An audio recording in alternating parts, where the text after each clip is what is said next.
पहले नंबर ते औलाद जो हक़ त शादी कयो त नेकोकार और सां शादी कयो। औरत जो असर औलाद ते त थींदो आहे,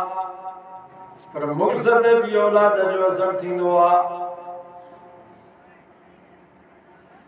नबी से फरमा रअयतुकुन्न मिन नाक़िसात अक़लिन व दीनिन अज़हबन लिर्रजुलिल हाज़िर मिन इहदाकुन्न। फरमायो औरतुनि खे अक़ुल त खुरीअ में हूंदो आहे,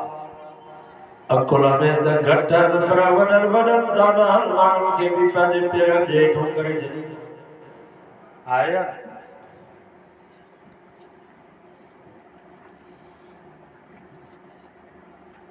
शींहं जो शादी करे को बि दावत ॾे त बाबा मुंहिंजे भाउ जी शादी अथव, तव्हांखे दावत जानवरनि जे सॻे तूं को शींहं तुंहिंजो भाउ कीअं थियो?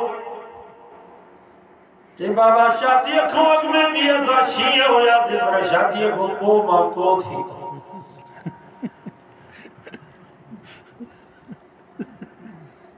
औरतुनि सां शींहनि खे को बनाए आया। जेके रस्म रवाज, मेहंदियूं, गाना, मोग, वनवा, बुकियूं, लाडा, सेरा, ये तव्हांखे रस्म यादि आहे? हाणे सभिनी खे यादि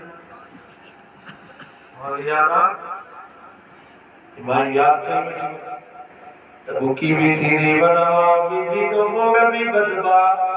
गाना भी बदबा। घोट कुआर जे कमरे में वेंदो त विच टकर बि हराईंदियूं। इहा सभी उन्हनि खे न त यादि आहे।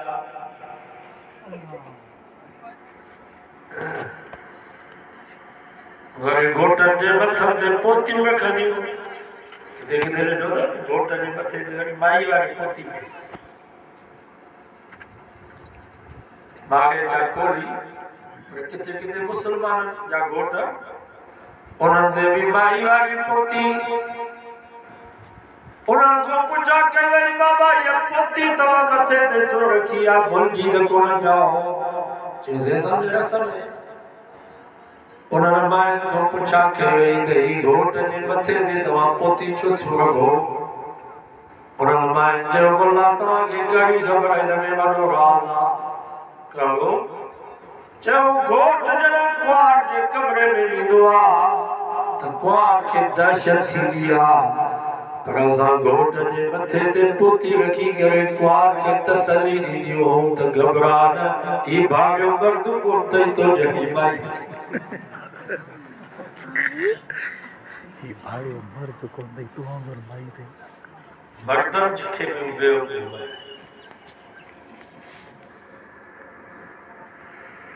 ॿियो घोट शादी पियो करे, सोचे जोगी साहब दुआ करो, रात दिले जी टिकरी, दिले जी जेका ढकनी आहे उहा हिकिड़े धक सां भॼी न भॼी सघियसि त पोइ बसि मुंहिंजो हाणे शादी को थो करे ढकनी वरी असां भॼूं मुसलमान ई भॼ मानो हुते कुआर जे कमरे में दिले जी ढकनी आहे उहा रखी छॾ।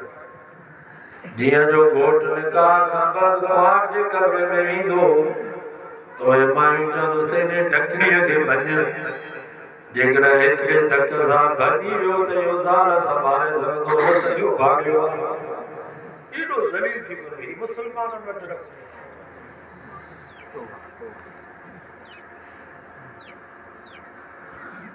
इनजे करे हज़रत उमर फरमायो पहले नंबर ते औलाद जो पीउ ते हक़ आहे त शादी करे त नेकोकार औरत सां शादी करे।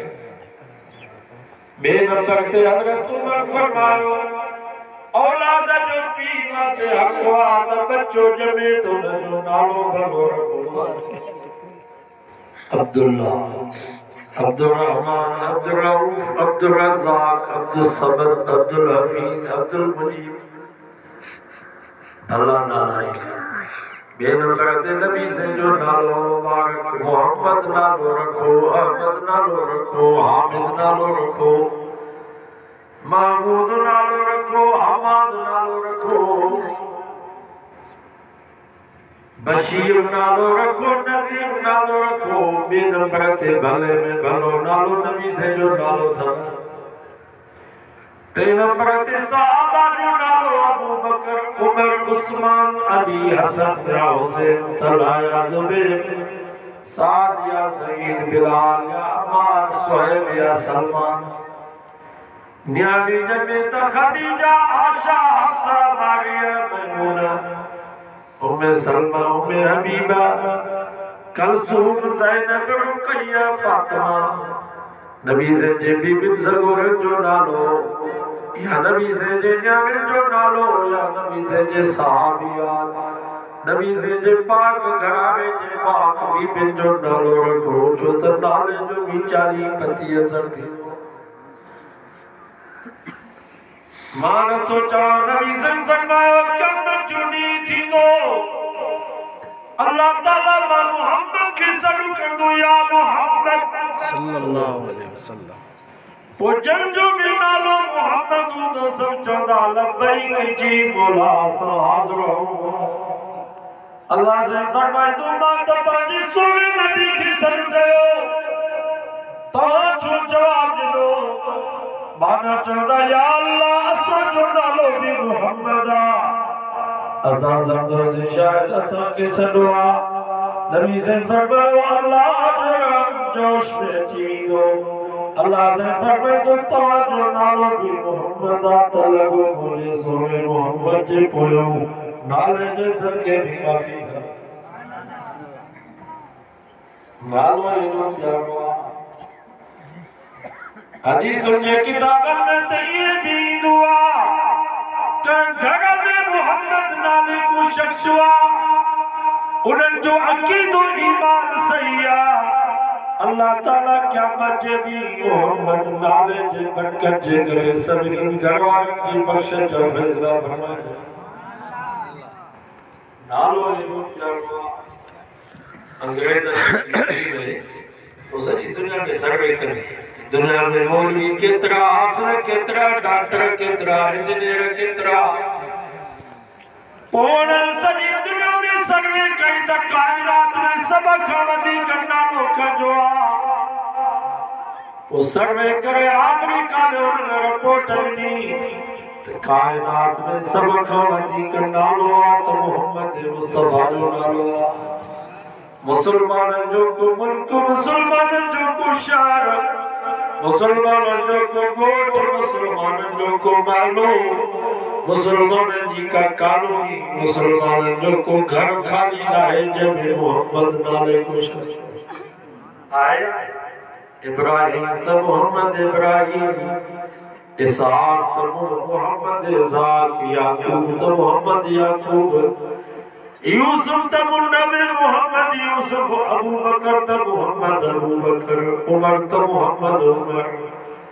उस्मान त मुंडे मोहम्मद उस्मान अली त मुंडे मोहम्मद अली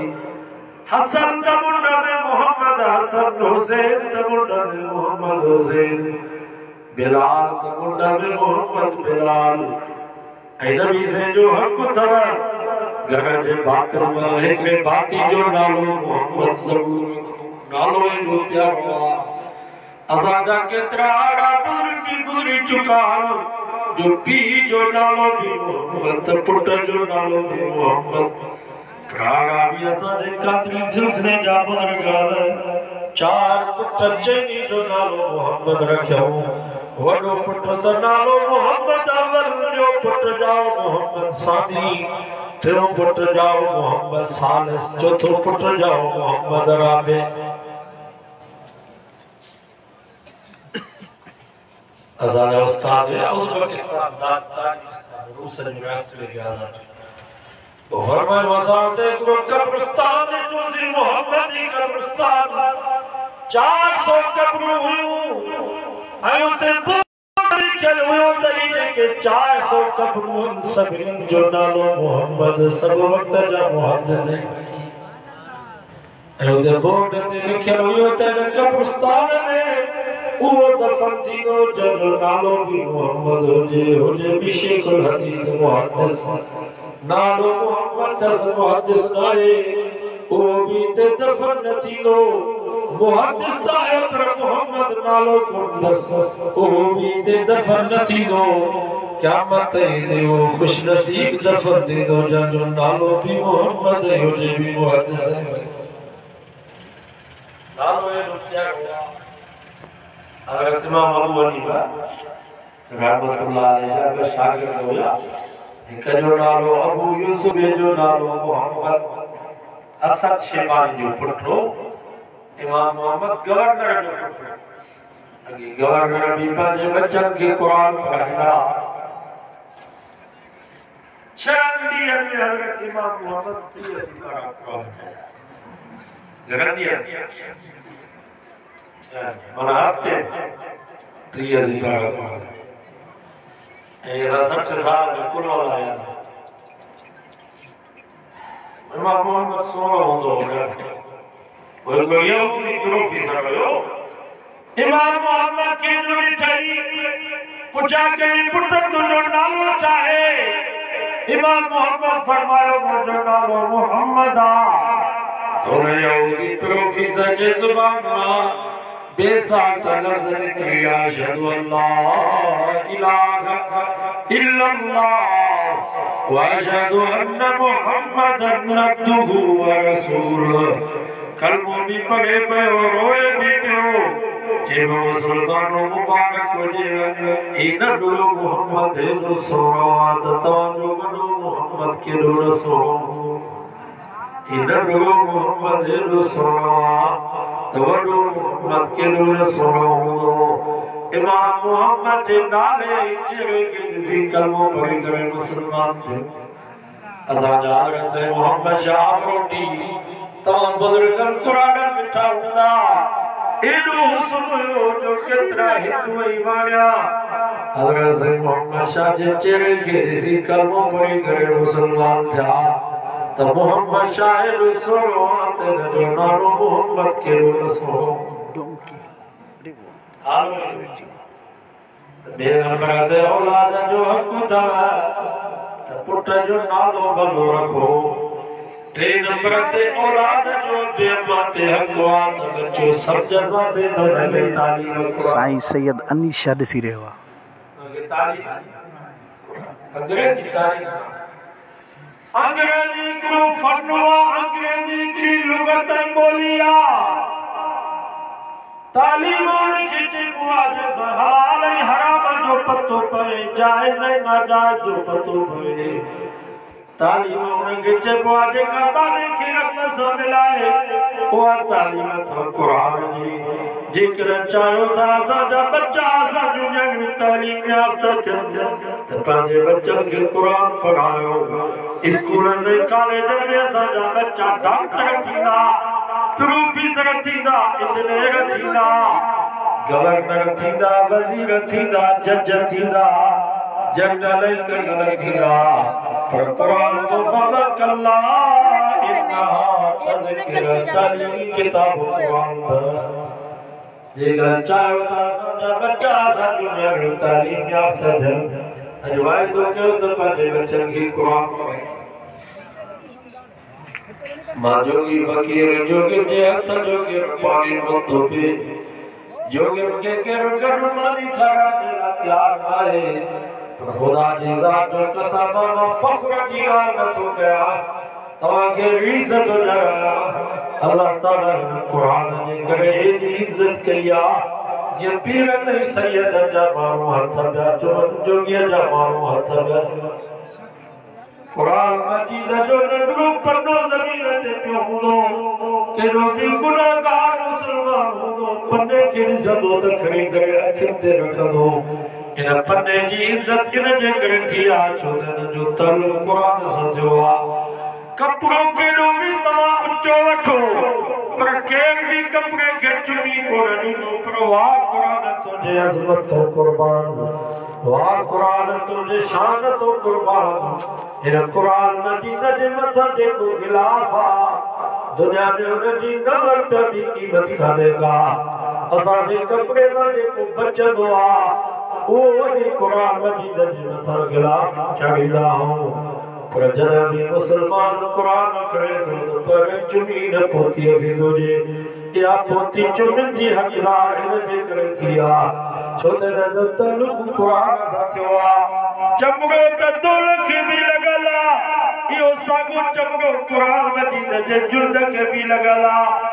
दोल खे जेको चमड़ो लॻल आहे राति ॾींहं मीरासी उनखे कुटे थो पर क़ुरान जे जुल्द खे जेको चमड़ो लॻल आहे राति ॾींहं मुस्लमान उनखे चुमियो थो ॾे इहो तव्हां असांखे सबक़ आहे मुस्लमानो क़ुरान खां परे थींदव इन मीरासी जे दौरान सोचनि जा हक़दार थींदव पर जेकर हिन क़ुरान सां तालुक़ रखंदव ॿिन्ही जहान में चुमियुनि जा हक़दार क़ुरान में रिवायत पंहिंजे बचनि खे क़ुरान असांजी हैसियत मां त 4 साल मथे ते था खणी करे पाणी वरिती आहे साॻो बि साॻे ढाकुअ में पली बि साॻे ढाकुअ में गोश्त मच्छी बि साॻे ढाकुअ में असांजे दर्जे में बि कोन हूंदो कि असां रोज़ानो बकरनि जा गोश्त खाईंदासीं ही क़ुरान जी बरकत है दीन जी बरकत है जो रोज़ानो रब बकरनि जा गोश्त पियो खाराए अॼु मौलवी जोगी 3 लख जी गाॾी ते जो सफ़र करे हिकिड़ो वॾेरो हुयो रमज़ान में मौलवी साहब खे दावत